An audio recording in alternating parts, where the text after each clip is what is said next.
Mahatratra arivo sy efatralina sy ray hetsy sy ray tapitrisa kilometatra toradroa ny faritra fanjonon'ny Madagasikara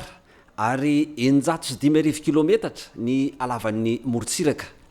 Olana hatreto ny tsy fahampian'ny mpanara-maso ny morontsiraka sy ny jono.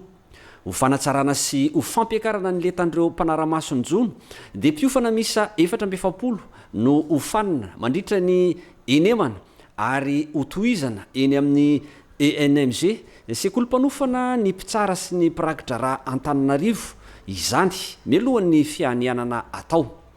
Toana ataon'ny ministeran'ny fambolena ny fiompiana ary ny jono amin'ny alalan'ny SIOFIS izany. Nisy aloha fanazavana voalohany jerena zany dosa ny kasika azy ireo dia ireo zany aloha ny voafantona dia manaraka moa zany miaraka ny rehefa vita ty fifanana ity dia isy fanadinana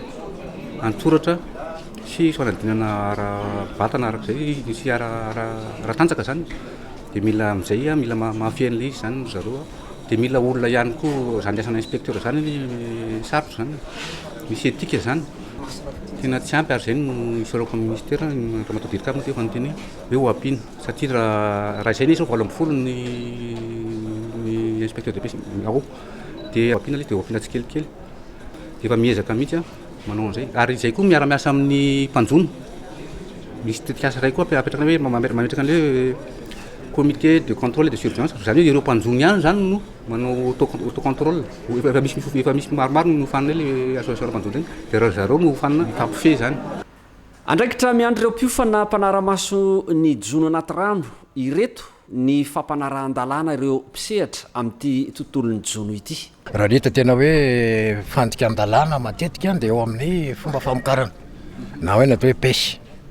satria eo ny fitaovana izay ampiasaina tsy manara-dalàna ireo zany no miverimberina. Eo ihany koa ny hoe izahay vitsy dia tsy maintsy izay tokony ho ampiana